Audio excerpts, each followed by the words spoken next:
All right, let's see. Today we're going to do some calibration. So these things are usually really small adjustments, but they can improve the quality of your prints. Sometimes they can help you get prints to work at all, but most of these are going to be just little improvements. Now, I'm actually going to use a website that is not mine. It is right here. The link for it should be in the description of the video here, or it's on Moodle also. Well, maybe I didn't put it on Moodle yet, but it is here. I'll also put it in the chat. Actually, let's go to the first page of it. If I can get, there we go. It's in the chat also now. And so this is Teaching Tech. He has a YouTube channel. I think he's in Australia. But what he's done here is he's taken and putting everything in one place. So it's easy to find, and you kind of just walk through the steps one at a time. And it goes pretty logically. There's a couple at the end where you might do one and then the other, or the other way around, or you might have to iterate between the two of them, particularly the temperature and retraction. Those might have to be done multiple times, one after the other. But it really does a good job for most printers. So particularly the Ender 3, it does a good job with that. So the first one here across the top is just the frame check. So here, and he puts his video where he talks about these things too. We're not going to watch the videos. But he's just talking about here, making sure your frame is rigid. It's not, it doesn't have unparalleled edges. You know, the motion is more or less able to move without problems. You know, you don't have a lot of problems moving things. Speaking of moving things, let's turn that off quickly. And I don't know if we can get to this very easily, but just to point something out, I don't know if you can see or not, but when you are moving these parts around by hand, you are actually driving the steppers that are connected to whatever axis you're moving. So by moving this by hand, I'm actually moving the stepper motor back here. And when you do that, it does create or cause the stepper to act like a generator. And so it generates a little bit of electricity. Everything should be pretty well protected, you know, as far as with diode, electrically protected, so that you're not sending that electricity back into something that will cause harm. But I don't know that for 100% sure.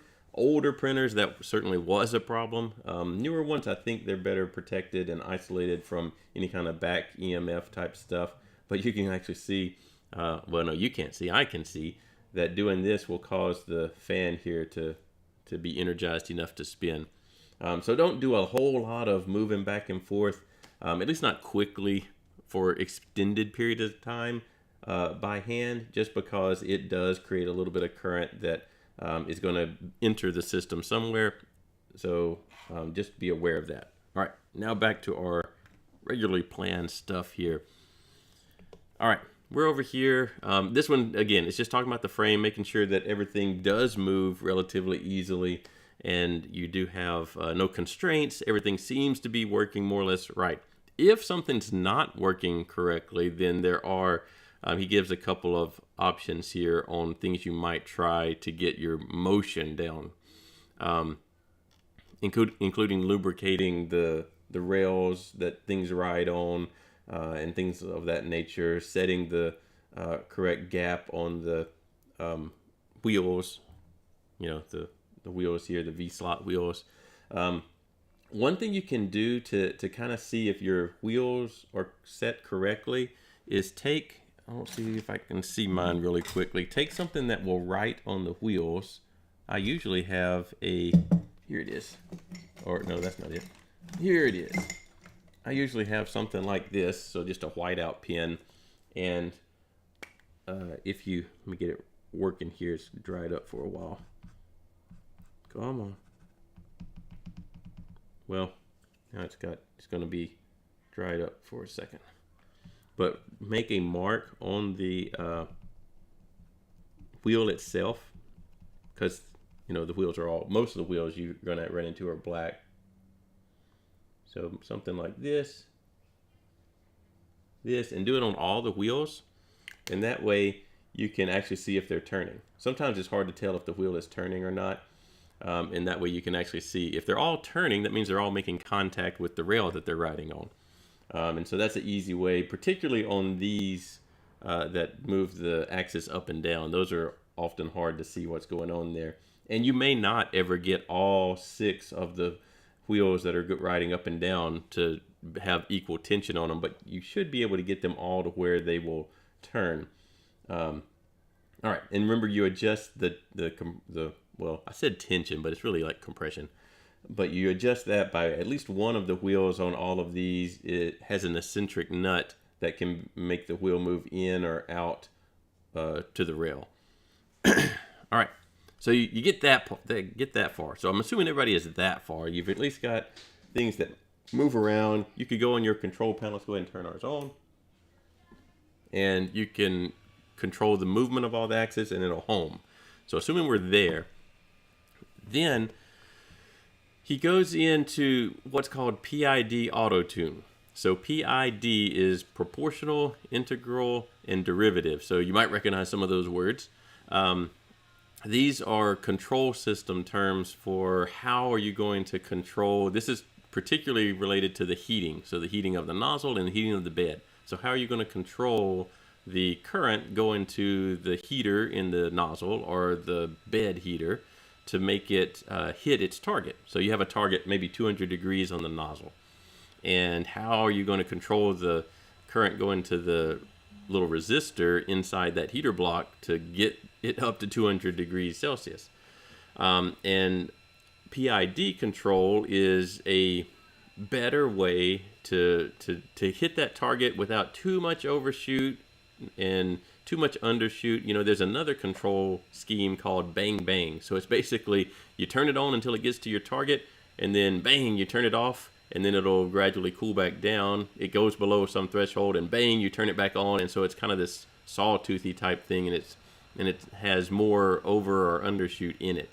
PID tries to anticipate any amount of overshoot and turn off the heater before a little bit before it gets to the target, so that it will hit the target, and then when it notices that it's starting to come down, maybe it looks at the derivative side, so the rate of change, and it notices there's too much rate of change, and it'll kick it back on before it drops too low below. And so it just kind of oscillates closer to your target. Anyway, there are 3 constants that are associated with P, I, and D, and you can tune those. And there's a built-in routine. Now, most printers, you can't access it from the control panel, so we are gonna. This printer needs, if I could find, a USB.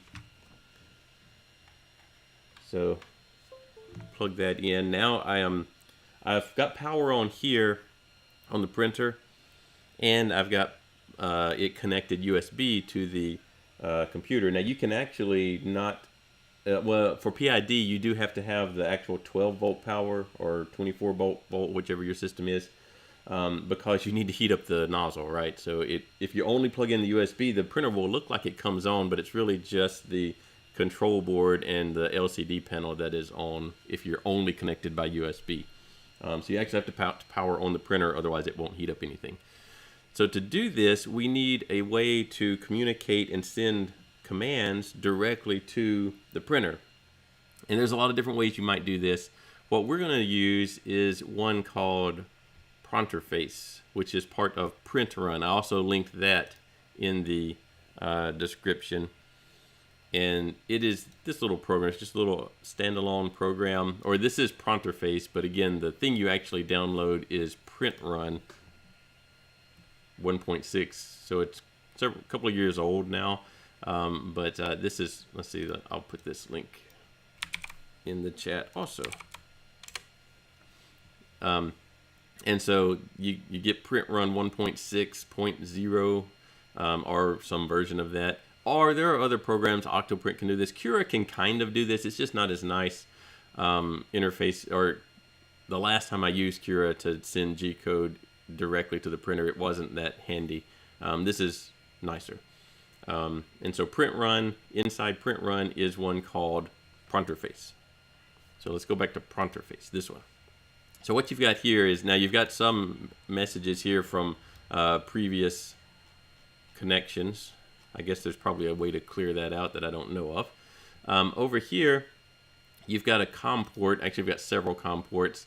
You need to select the one that is your printer, right? So mine happens to be COM 8. If you're unsure which one's the printer, if you go right-click in your Start menu, there's a Device Manager. And you have ports over here. It's going to be, if you're unsure which one it is, mine is this CH340, just unplug the USB cable. One of these will go away. That was the printer, right? So you could figure out, or you could just, you know, blindly test the different ports until you find the right one. Or maybe you only have one thing plugged in. I happen to have apparently 4 things that are taking up COM ports. You don't really change this number on most printers. This is the baud rate that it's going to talk to the printer at, so you just leave that alone. If you try a number and you get garbled text over here, then you're probably talking at the wrong rate. So this number needs to be changed. But 115,200 is the most common rate. So then you hit connect. Cannot open, access denied. Oh, all right, so this usually happens if we have something like Cura, which I do have running. We have Cura running because Cura is often talking to that printer. So let's try again. All right, so now it's talking to the printer. I had Cura running, but Cura and other slicers will want to also talk to the printer when it's plugged in. And so you can't have these 2 different things, Pronterface and Cura or your slicer, talking to the printer at the same time. So you got to shut down all those slicers. Now I'll be able to open up the slicer later just to check some things, but for now I need just Pronterface talking to it. All right, so now it's talking to it. Over here, here's like a little sample bed. I've got a cube in there, so that's just a piece of G code that it's rendering. You can actually control movements over here. You can home different axes, so you could home everything, and you know it's going to go through its homing routine. So using that panel, using this panel is sort of like using the LCD panel. It's sending some of the same commands. So we'll let it do that homing routine. It doesn't really matter that it does, except that I'm about to do a PID Autotune on the nozzle, which is going to heat up the nozzle. I don't like the heated nozzle to just sit over the bed, so I'm going to raise up Z a little bit. Oh wait, that's all right. That was not the one I wanted to do. Oh, that's X, Y. Where's Z? Z's right here. Here we go.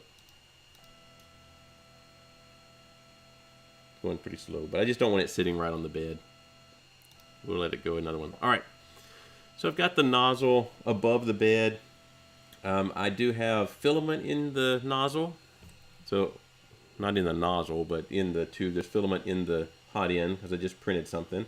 I'm going to turn this fan, the side fan, on. I want the conditions to be as close to how it prints as possible. So I'm going to turn this fan on the side.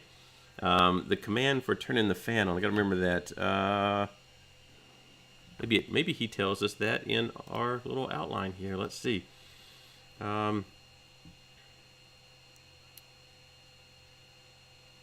Doesn't say there. Oh, yeah, there we go.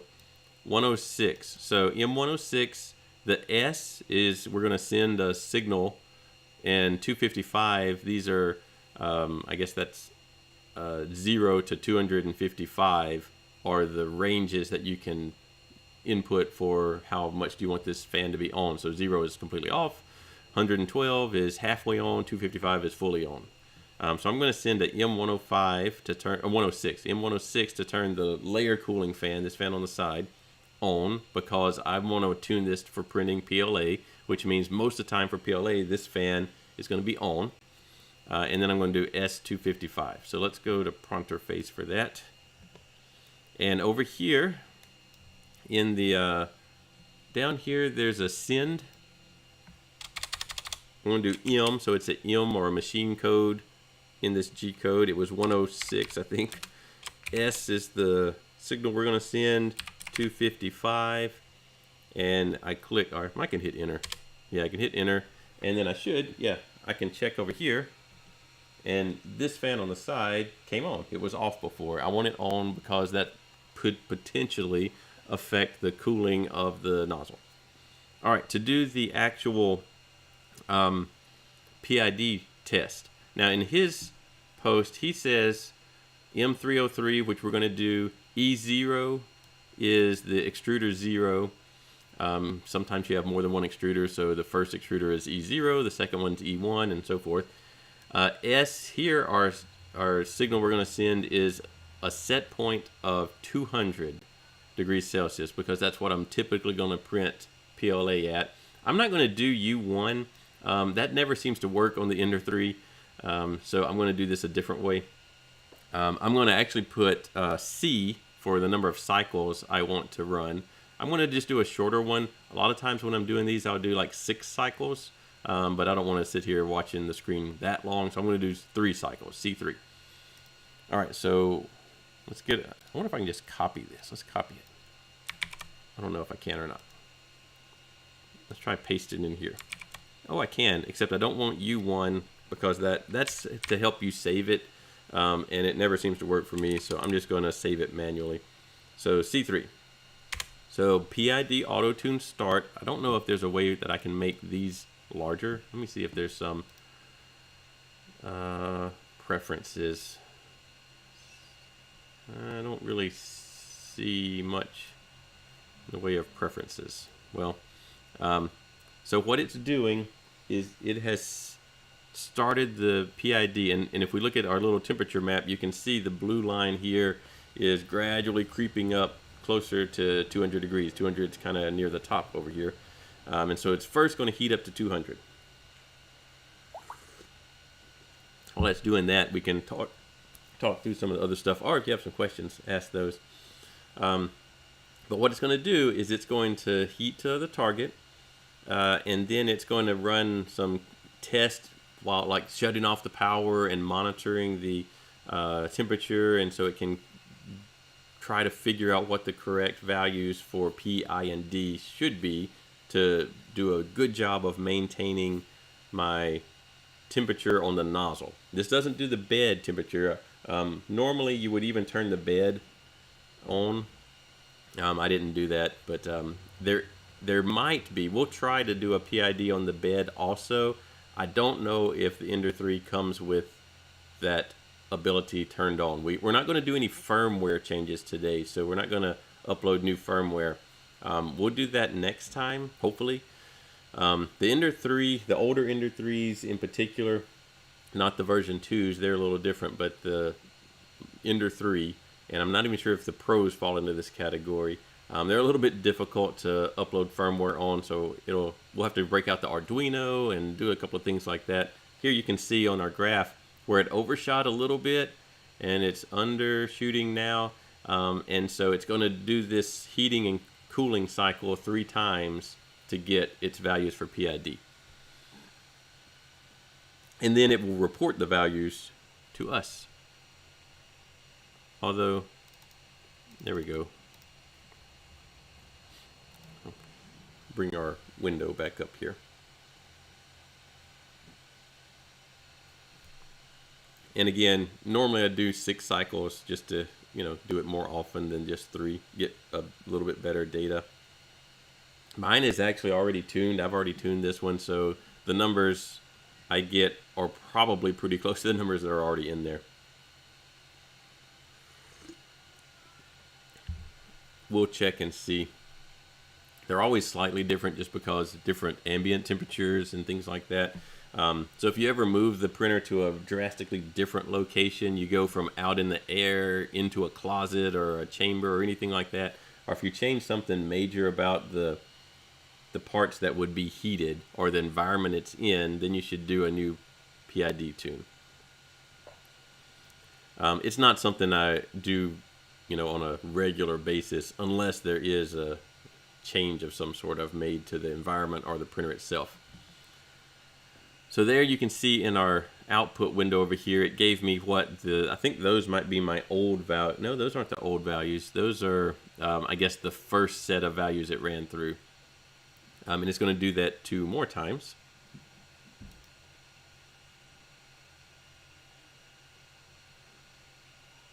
Oh no, it's finished. It's finished. All right, hold on.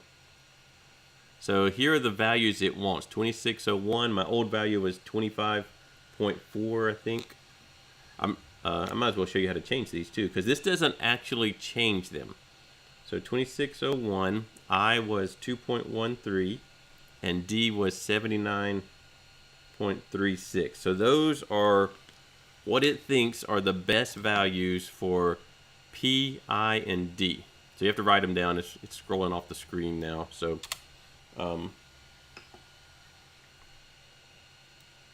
there's a message on your screen LCD, at least on my printer, to click to resume. So you had to click the button to make it stop doing the pause here. All right, to actually set these values, let's see if he, all right, so in his version over here, the U1 tag on the end, or parameter on the end, says that it will, if you just do a M500, which is save your settings, that's M500 G-code command is save settings, then it will do that. It never would work that way for me with the Ender 3 and the U1 command. So we're going to go in here manually and save our PID commands. That would be I think it's 301 is going to save PI and D. So now I just have to remember if I write the number first or the letter first. I think I better check. So let's check PID Tune 3D printer. And let's check if it is number or letter first. All right, it's letter first. So the P and then the value that goes with the P parameter, and then I, and then D. And it is 301. All right. So we had a value, it said 26.01. I put 260. That's not right. It gave us a value of 2.13. And D, I'm typing down here at the very bottom, is 79.36. So send in this 301 command. That will put them onto the printer, and then M500 saves all the settings that are in the printer's memory. And to check what parameters are saved on your printer, you do M503, and it will basically give a report. And so here are all the things that are saved in the printer. Every time I turn it off, these numbers come back. So it says that we're working in Celsius and millimeters. I've got my steps per millimeter. It says per unit, but my units are millimeters. So steps per millimeter, we'll get to those later. I've got some feed rates that are maxed out here.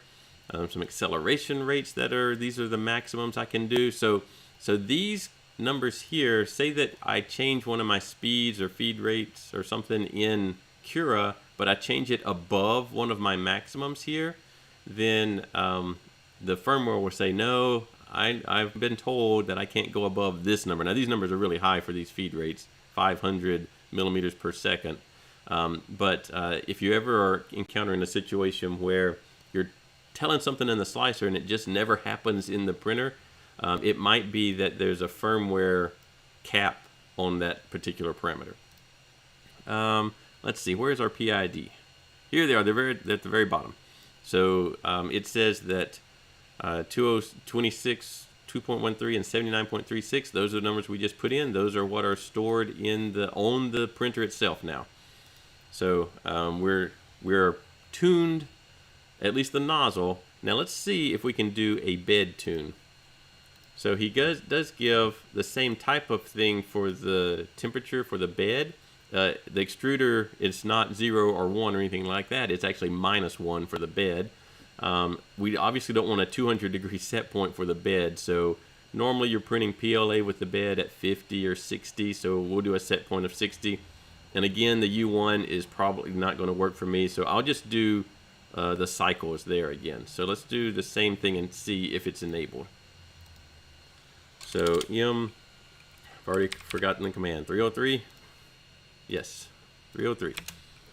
E -1 for the bed. Set point. Let's do. I normally print at 50, so let's do 50, and then we'll do 3 cycles. It may just give an error. Yeah, all right. So it failed. Autotune failed. Bad extruder number. So what this is telling me is that in the firmware for what's on the machine on the Ender 3, I do not have bed PID tuning enabled. So once we get to the firmware in a couple of days, we'll enable that and be able to tune the bed also. The bed is not as critical, but it does, with bang bang tuning on the bed, it will overshoot and undershoot more than it has to. And what that'll do is it'll slightly flex your bed when it's too hot, it's above its target, and then it will slightly deform it the opposite way, whichever up or down. I don't know, whichever is opposite for the way your bed deflects. It will deform it slightly differently when it's way under the target. And what this does is it's tiny movements, but it's moving the bed up and down, particularly the center of the bed, which isn't supported. And you'll see that, or you can see that in prints, where you can see these periodic thicker layers or thinner layers in your print, and they'll actually show up in the surface of your prints.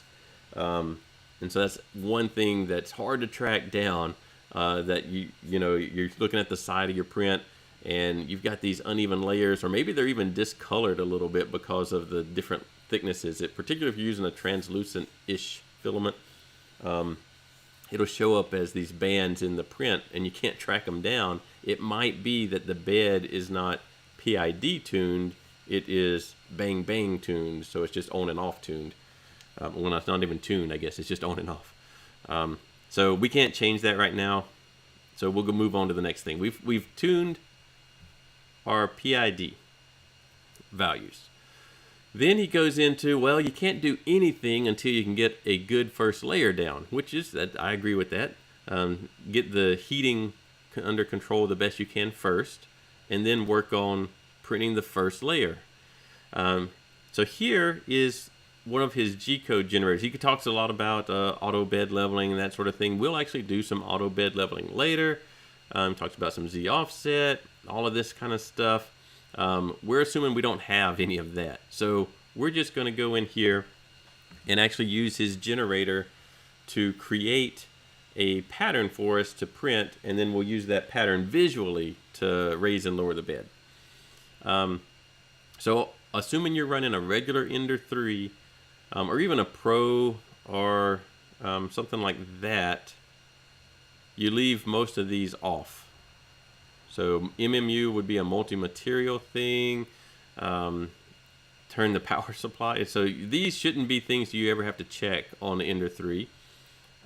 Here are bed X and Y dimensions. So just so we're certain that we're doing this right, X would be measuring across the bed this way. And so I get around I don't know, if I would go to the very edges, I get 240, but I can't print all the way to the edge. For one thing, the mat here is bigger than the actual bed. So I put 235 for X. This is Y direction, and I put 235 in that direction also. You can see those here, 235 and 235. I did put, just in case some things are off, I put a 10 millimeter perimeter around it. So it won't try to print anything within 10 millimeters. You want to be as close to the edge as you can be, because this is going to level our corners and the center, this print will. But I don't want to be right up against the edge, so I put a 10 millimeter boundary that it can't print in. Here are now this one is printing in the bed at 60. Like I say, I normally print at 50, so I'm going to do 50. And then I'm going to print most of my PLA at 200, so 200 works well for this yellow Solutech. Oh, I had never used the Solutech filament, but I really like it. It's doing really good. So I'm going to keep using it for now. ABL, that's automatic bed leveling. That's if you have the BL Touch or the Easy ABL or something like that. We don't have that on our printer, so we have no ABL. Retraction, you're just going to have to leave this the way it is for now. Retraction's actually set or tuned way later over here. So we're going to leave it at some generally good values for an Ender 3. If you're not on the Ender 3, this retraction distance might change. The distance is going to be pretty directly related to the Bowden tube, this tube.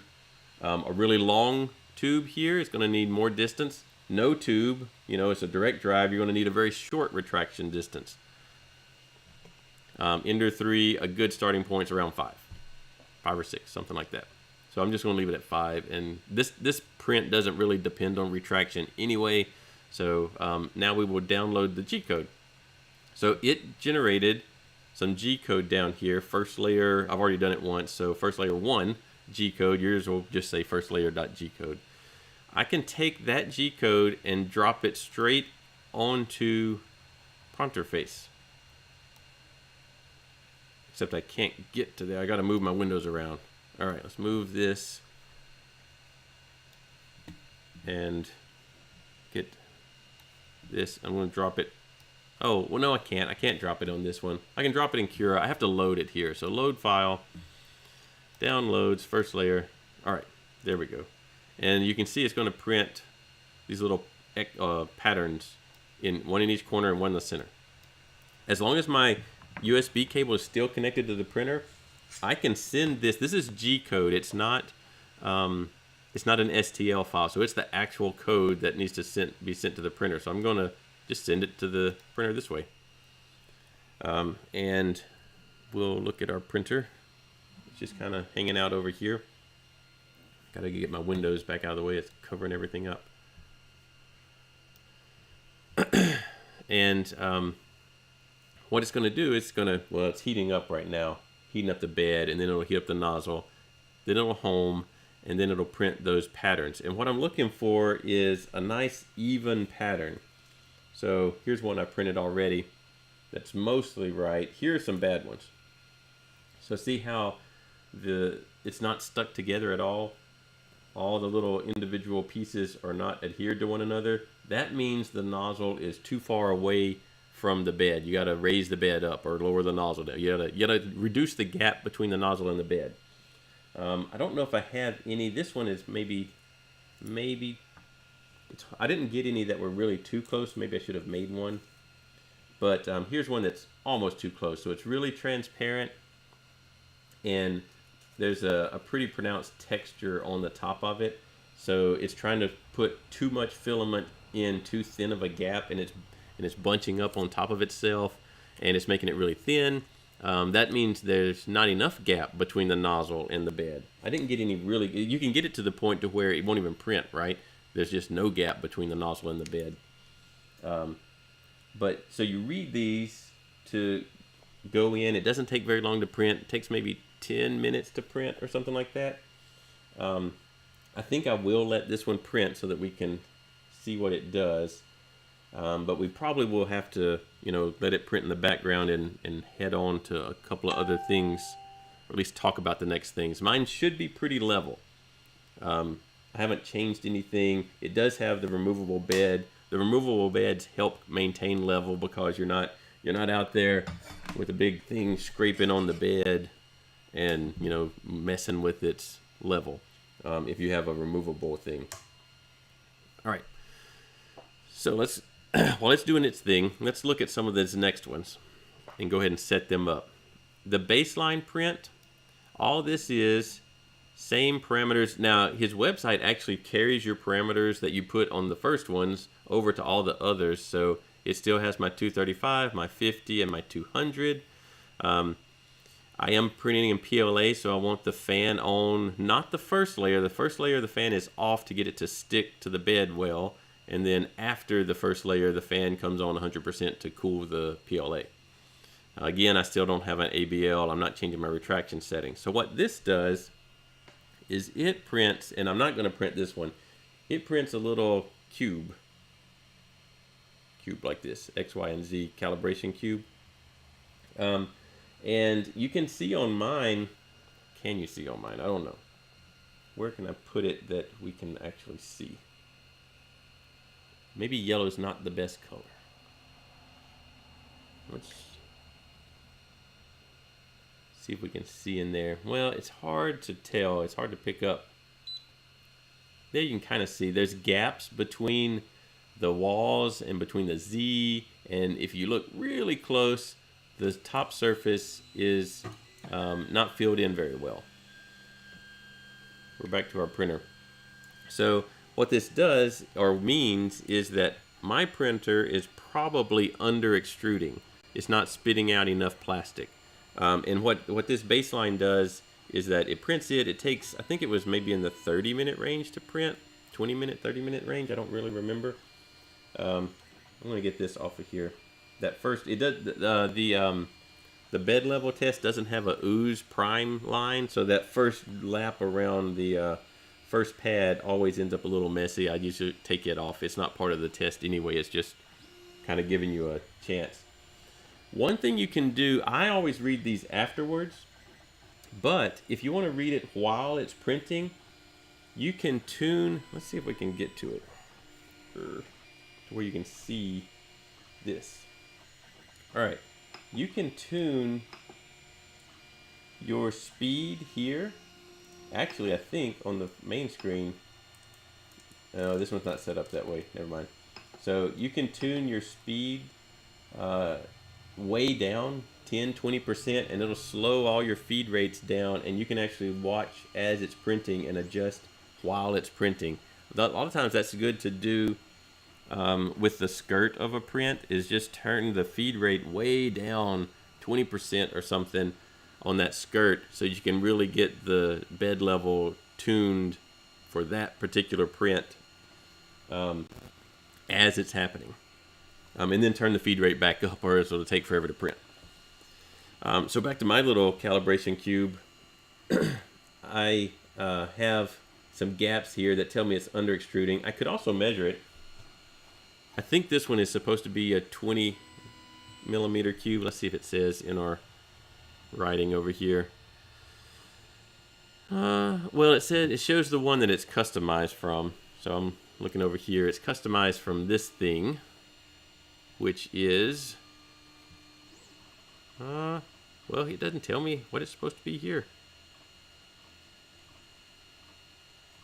Normally these are 20 millimeters, sometimes they're 25. It should be one of those. Let's measure it. I did get a metric caliper. I don't like the digital calipers because they're always dead. Mine are anyway. So I always get the actual dial calipers. But I got one that's in metric because everything on your printer usually is going to be set up as the default measurement being metric, and it just got aggravating converting constantly between the different systems. So let's measure this guy. So it says it's 20.18-ish, that direction. That's a little bit out of spec that way. That would be in the X direction. The Y direction is closer, 20.08 millimeters. That's probably within, actually, depending on where I measure in the height of the thing, I get a little under. In the height of it, in Z direction, a little bit over, 0.12 over 20 millimeters. So I might be a little bit out on my motion, a little bit. Not a lot, but a little bit. But I'm more interested in two other things. One of them is the gaps between here showing under extrusion. And then I've got this weird, I don't know if you can pick it up, particularly with all this other stuff going on. But you can kind of see it there. There's a line that goes all the way around this print. What that makes me think is that I've got some kind of binding in the Z direction, like the Z axis when it got to this point stopped a little bit, and it had maybe a hump it had to get over or something. So I think maybe there's something that's binding the Z axis right there that caused it to kind of hang up a little bit and then move on. So I'll have to investigate that. But our goal is, this one is essentially no tuning. we did the PID tuning, but no real tuning other than that. And so we're trying to make this better as we progress through the different calibrations. And you can kind of see on his, here was his first calibration. It was way too short. It had ghosting all in it and everything. And his final one is way better. It's the right height. There's no ghosting. I'm not sure if he had under extrusion. You can't see that. It shows up on the Z side. All right, so I'm not going to print one of those. I already have, actually. I already printed it because it takes, 20, 30 minutes to print one. So, and it doesn't do anything for your calibration. It just gives you something that you can go back and look at and compare with. All right, we're almost done with our bed leveling. And they look pretty good. Now, I will say that the last time I printed these, I printed it with the bed at 60 degrees. So this is a slightly different one. Oh, all right. So it's not great. It's not perfect anyway. Let's look. All right. So that one, let's see if we can get it. Yeah, you can see that. See how they're not all connected? Like if I peel this up, it comes apart in pieces. That means that this corner is too low.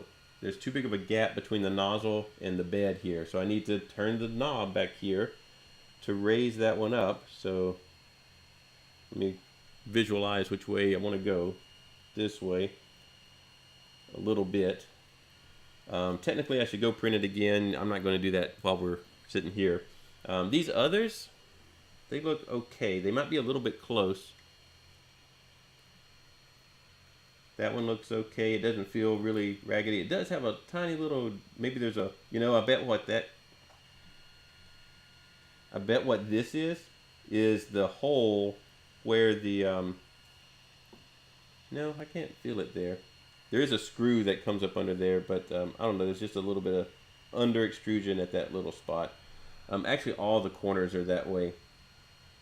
A little bit of under extrusion. That's where it starts, and so that's going to be handled later. That's not a low spot. That's under extrusion. So it just moved to that spot, and it was trying to spit out some filament, and it didn't have enough back pressure behind the filament to get it up to speed fast enough. So I'll have to fix that later.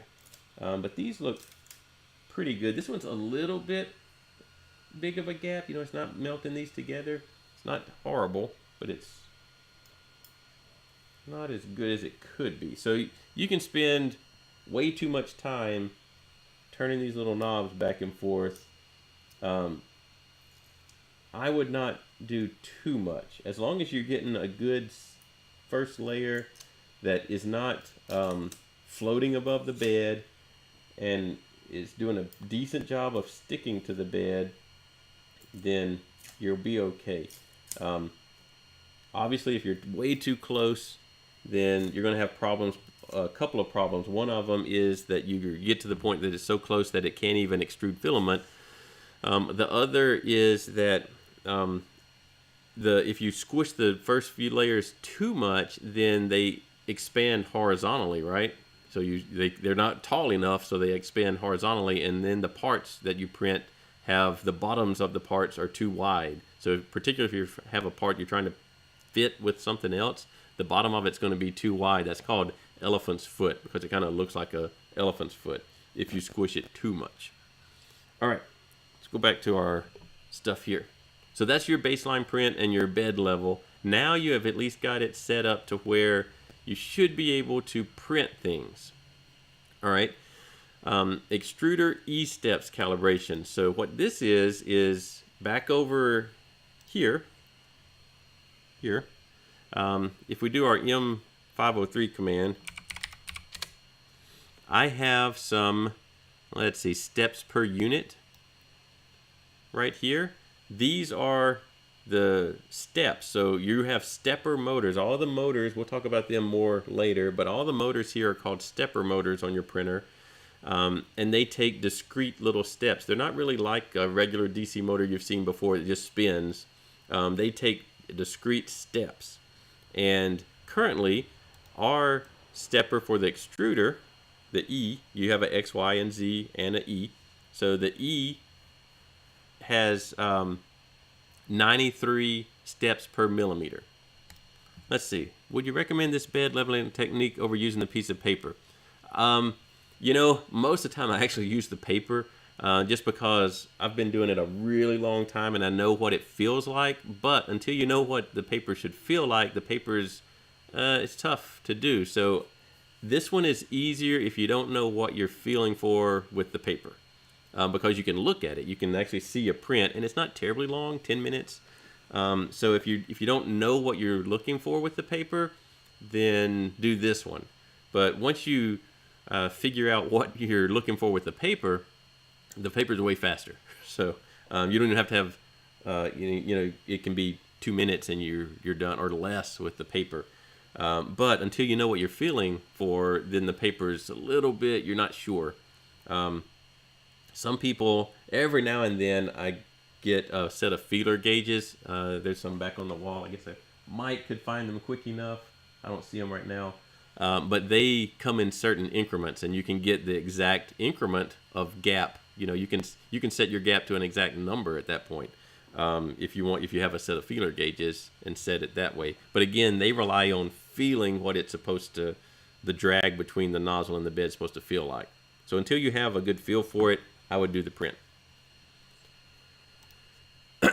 All right, these E-steps, we have 93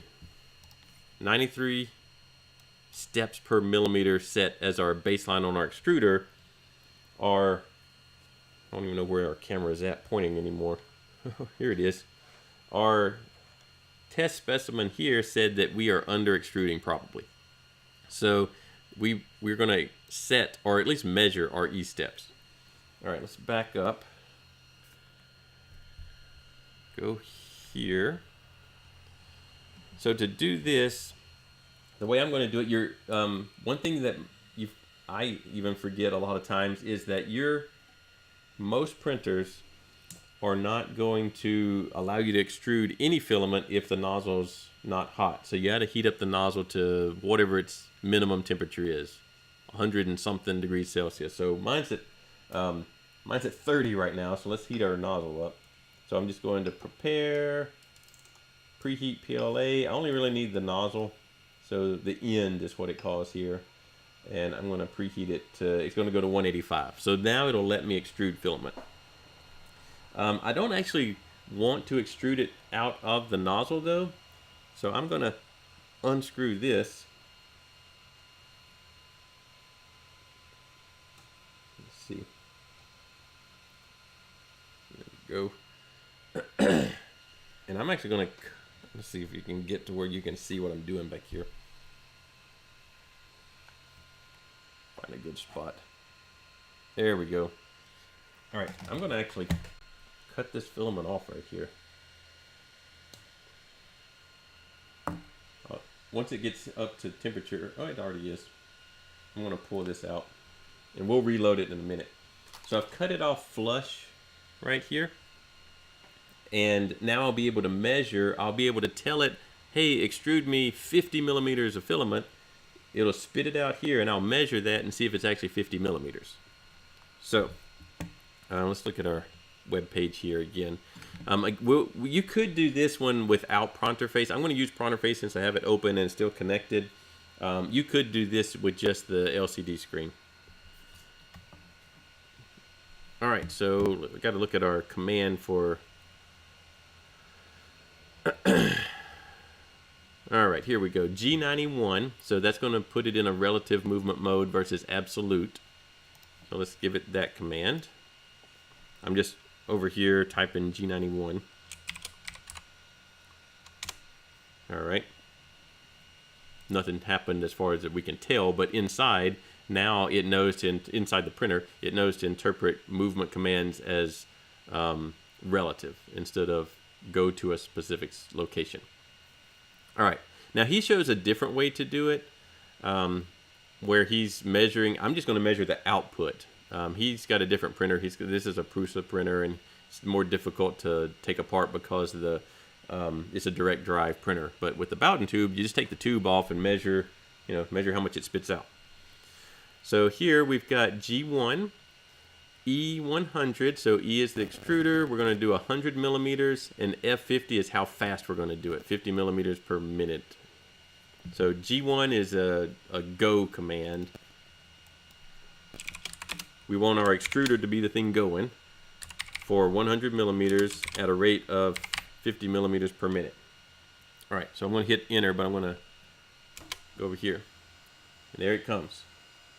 Now the 50 is actually kind of low, so it's we could make the feed rate a lot higher, and it wouldn't take as long. Too high, and you might get introduce a little bit of error. He has it set low mainly because he's having to actually extrude the filament, and so you don't want to try extruding filament out of the nozzle that fast because it just can't keep up and it's going to skip. If we're doing it this way, our feed rate could certainly be much higher than this. I forgot about that, so I left it with the 50. So we'll sit here and drink our coffee a little bit.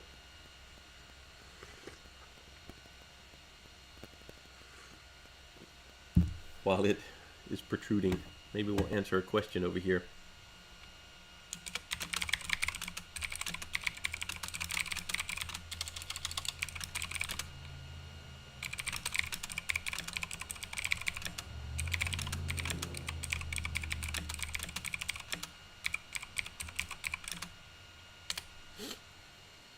Alright, we're going to have to get our calipers out. Again, another reason I like the metric calipers for working on these printers, so I don't have to convert stuff. While I'm thinking of it and it's still going, let me talk about this USB cable I have plugged in. A lot of people like to print straight from the printer to the from the computer straight to the printer, connected by USB.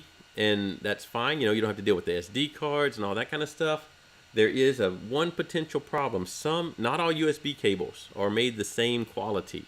And if you're printing direct from the printer through USB, direct from the computer through USB, and your prints have all these little blobs on them, like they have little blobs all on the surface of it, there's a good chance that your USB cable is not up to speed. So it's just not transferring the data fast enough to the printer, and the printer's having to pause every now and then. It usually happens when it's on a curved surface, like on the benchy. It's on the the front of the benchy where it's got it curved, because current 3D printer firmware doesn't do actual arcs. There are G-code commands for arcs, but what it does is it does lots of tiny little line segments to simulate the arc or to approximate the arc. And it just can't send that fast enough, and the printer sits there waiting a little millisecond maybe, for the next command to come in, and while it's sitting there, it's oozing and making that blob. So if you're getting blobs on your prints, particularly on the curved surfaces, and you're using a USB cable, try a different USB cable. Alright, looks like it finished over here. How am I going to do this? I can't really get I'm going to cut it off as best I can, even with here. Okay, now I'm going to measure this the best I can, because it's curved, so that's a little bit difficult. But I will show you what I'm doing over here. Actually, let's get some stuff out of the way. Alright, let's go over here now. Actually, that's going to make probably upside down. There, we go that way. Alright, so we're just going to mark it here, straighten it out the best we can, because it is a little bit crooked. We want to be as exact as we can. Alright, so inside those 3 lines is how long this piece of filament is. It's supposed to be 100 millimeters. So let's see what we have.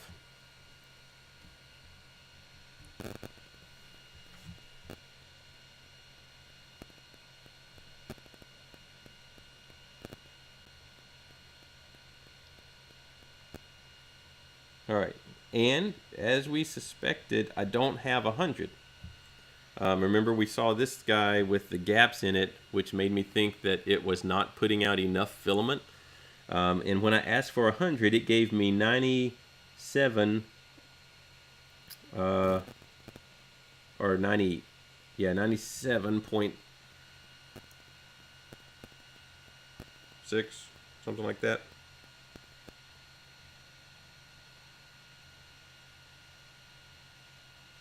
Let's see, there's 97.6. Let me do it one more time. Nice. Well, all right, right there, 97.7. So I got 97.7 after asking for 100.0. Now he's got a calculator on his webpage, so we don't have to go calculate this ourselves. You know, it's basically what percent were we over or under, and we adjust our E-steps based on that percentage. But he's already got it set up where you don't need that. We just, where is he at? Oh, there he is. All right. So previous 93, that's what we have. That's what Ender 3s ship with. Measurement between, all right, so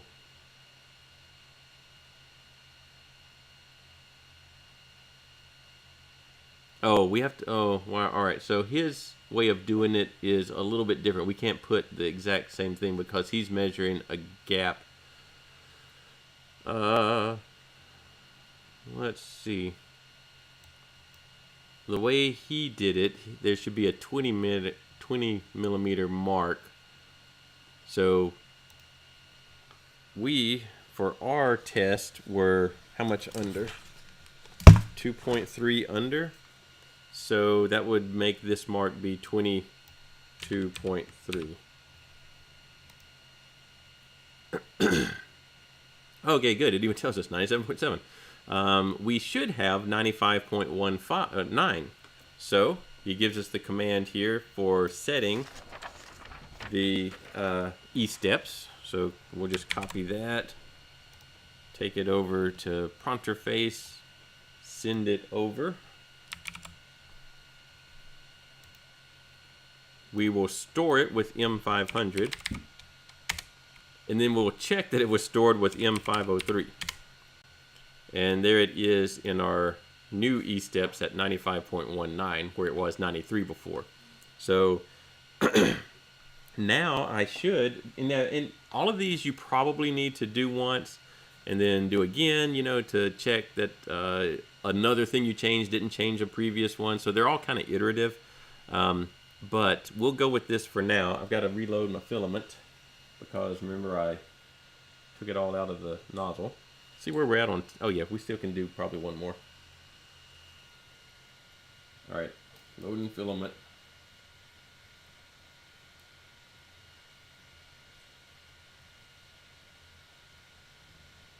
All right, so now we should have the correct amount of filament being spit out. Now, what we should do is run that test again, measure off 100 millimeters, measure did we get 100 millimeters, and you know, kind of fine tune the E-steps.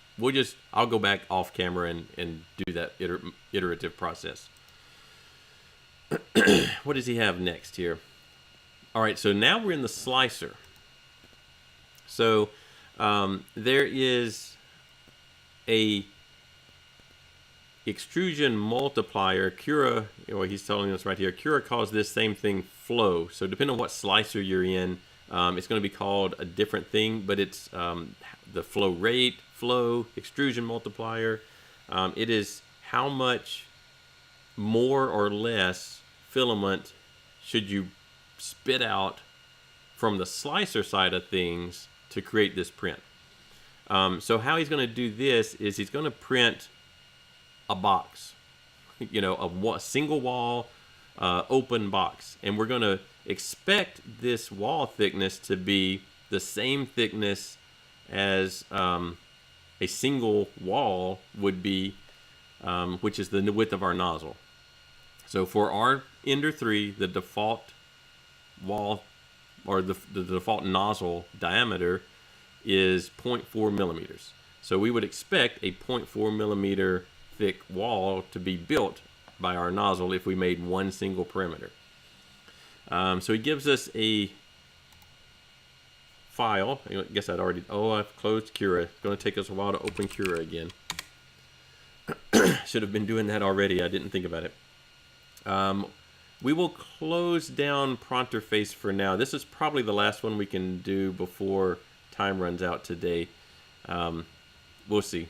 But I'll close down Pronterface just because I need to release the COM port so that I can work with Cura. Although Cura would open up fine. It doesn't work the other way though. I couldn't have Cura and then open Pronterface. Alright, so we've got some settings here once Cura opens. We're going to do 0% infill. We want hollow. No top and bottom, so we want to change our top and bottom layers to 0. We do want the wall thickness. It should already be set here, but we'll check at 0.4. The 0.2 millimeter layer height, which is pretty standard.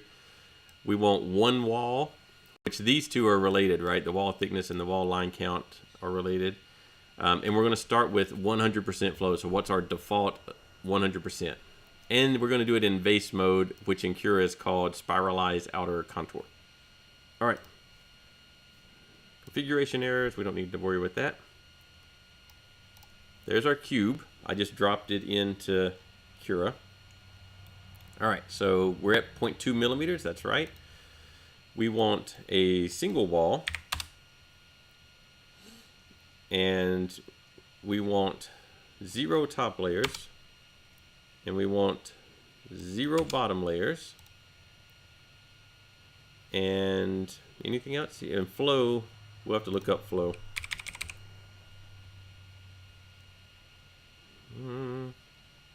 There's flow. Flow is at 100% already, so we'll leave that alone.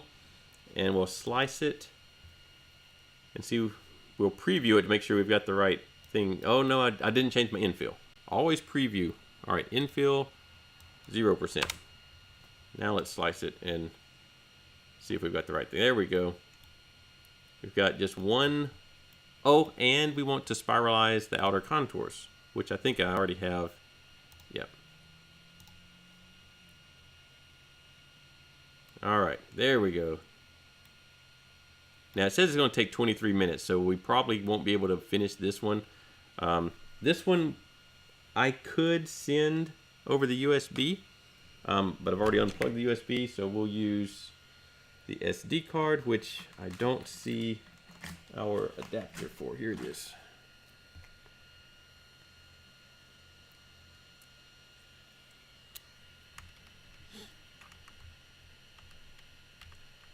While this one's printing, we can at least talk through some of the others. Alright, so save to removable drive. CE3 cube, eject. Okay. Eject. And let's see if we can get that started printing. I'm just sending it over to the printer.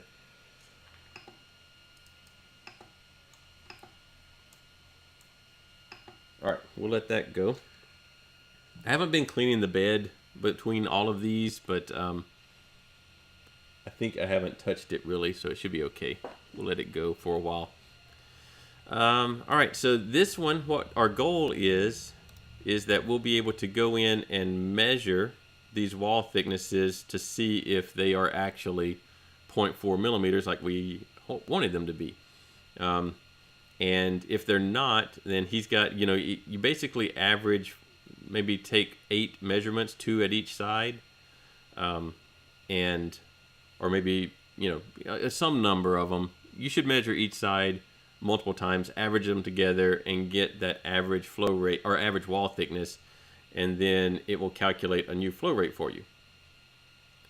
Now, he does make the disclaimer that obviously if you've got some issues that show up in the print even after doing all this, you may have to override what the numbers tell you, because what really matters is what does the print actually look like.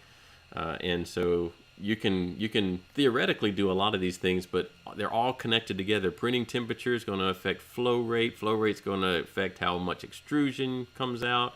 The amount of extrusion affects the the squish that you're getting. So they're all connected together. So you do have to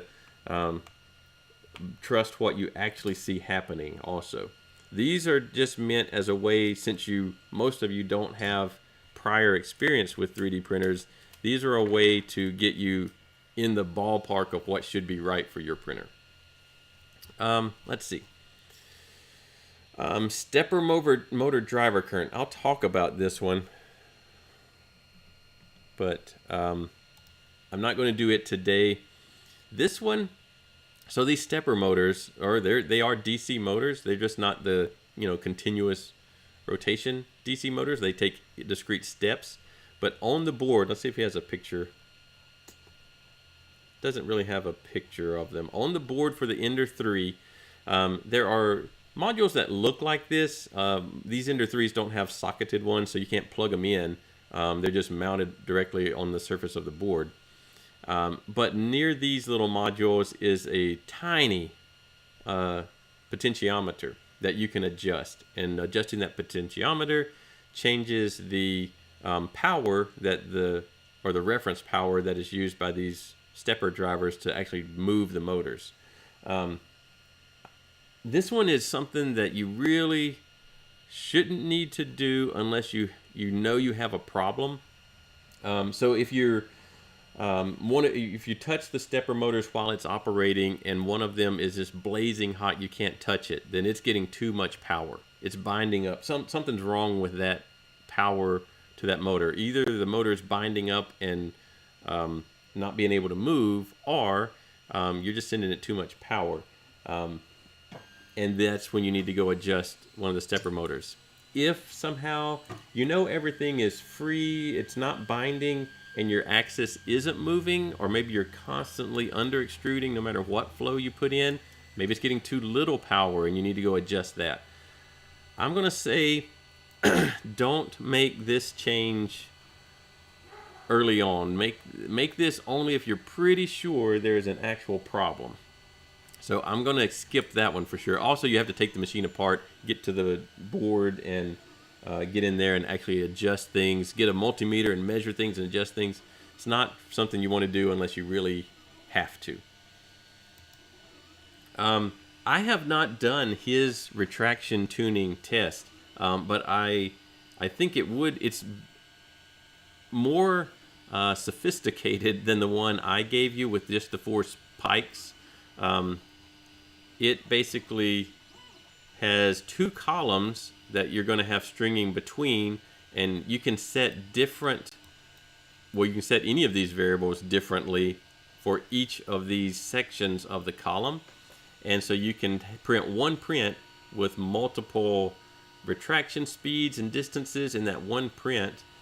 Although I would only change one thing at a time. It's tough changing 2 variables and trying to decouple their effects. So maybe I would print one of these with various retraction distances, one of these with various retraction speeds, and then combine the best distance and speed again to see if you're reducing stringing. The idea is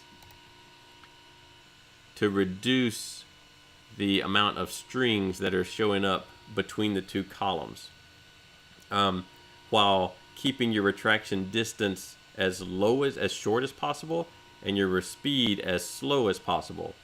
Obviously, you can just retract a huge amount and really quickly and probably eliminate some of this, but any movements you do really quickly are subject to the stepper not doing exactly what you thought it was going to do, and any large retractions end up with the possibility of not getting that filament back in place in time for the next thing it's going to print, and you'll have gaps in your model. So you want the minimum retraction distance that doesn't produce stringing and the minimum speed that doesn't produce stringing. So I will not do this one today just because it's going to take probably multiple minutes. I'll show you how to set one up, and I'll print one off camera, or maybe more than one. I'll probably have to print more than one, right? At least one for various distances and one for various speeds. These other 3 columns, you may want the Z-hop to be on.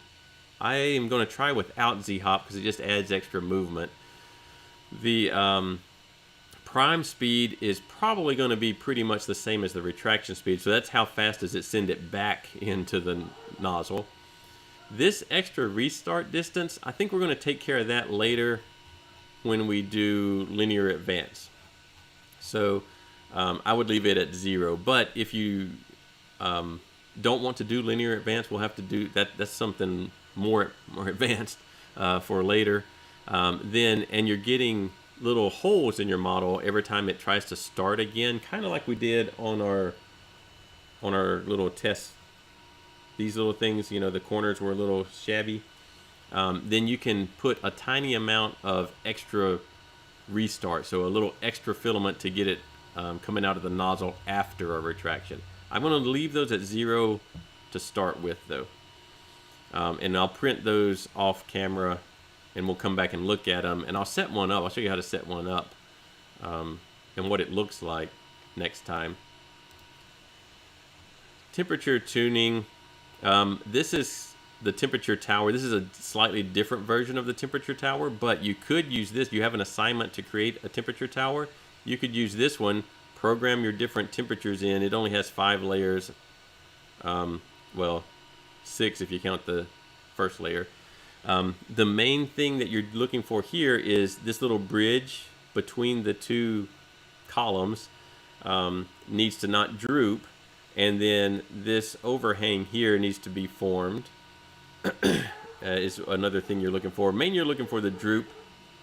That droop is going to be affected by the temperature you're printing at and by the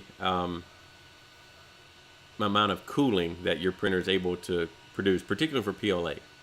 Now, one thing that it looks like he's doing here that I would not recommend is he's starting at the cooler temperature and getting hotter as it goes. I generally do it the other way, particularly if it's a new filament that I haven't worked with a lot. I would rather print hotter to start with and then cooler as I go up, because at some point it's going to get too cool to actually print, and I don't want to start out at that number. So I would actually invert these, do the 210 at the bottom. Now these ranges 210 to 190.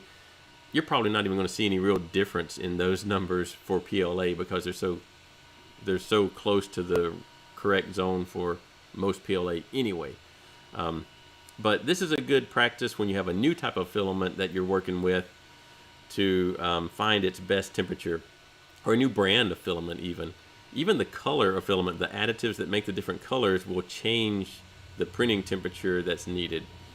So this is easy to generate. It generates a G-code directly. You don't have to slice it. So it puts in these temperature changes for you. And so that will be a good test to do. Acceleration tuning. This one I think we will save until we have our firmware. Although we can do this without firmware changes on the Ender 3. So we can do this one. We can't do the linear advance without firmware changes because we have to actually turn on linear advance, I'm pretty sure, for the default firmware that comes with the Ender 3. All right. So next time, what are we doing next time? Let's see. We're going to look at some G-code things. I was going to show off some Tinkercad. Some of the things that if you're interested in, there's our numbers from last time, from our E-steps. We'll see how that comes out. Our part finishing techniques. Tinkercad may not be the thing that we do next time. Maybe we'll move into, at least one person was interested in part finishing. I showed these. These are 3D printed parts from last time I taught the class back in the summer. And then they've been finished to look like, you know, wood and metal that's kind of scratched up, and some kind of metal that's got some heat on it, that kind of thing. These are parts of a, you know, Han Solo blaster from Star Wars. But they're all plastic, but they look like, you know, that kind of looks like wood, that kind of looks like metal, this kind of looks like it might be metal. And so if that's something you're interested in, we can look at some of those things on how do you finish plastic to make it look like stuff it's not. Obviously, it doesn't perform any different. It's still plastic, but it looks like something that it's not. And if that's something that people are interested in, we'll do a little bit more of that. I throw Tinkercad in here as the thing because well, not what I wanted. Log in. All right.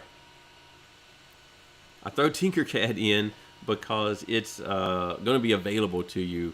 You know, once you graduate, you may not have access to SolidWorks anymore. And so Tinkercad is a really easy entry to CAD modeling. Something that's more like SolidWorks is going to be Fusion 360, which you can also get a trial-ish license for free. That will do things more like SolidWorks does. But Tinkercad is nice if you're just trying to get something really quick. It doesn't even, you don't even download it. It just runs in your browser, and so you don't have to install anything. It's simple to use. Now it is primitive to use, but there are some things that's all you really need. So I'm going to show it a little bit, and then if you have ideas for things you'd like to see that, you know, maybe they don't show up on our list of things I have planned, let me know, and we can certainly add things to it. All right, I think our printer over here, it's not going to be finished. I don't want to sit here and wait on it, and the next things are going to take, you know, we'd have to wait on this thing to finish to do the retraction test. So I think we'll end the stream here. I'll jump over to Zoom in case anybody has questions they want to ask or that sort of thing, and then I will see you Tuesday.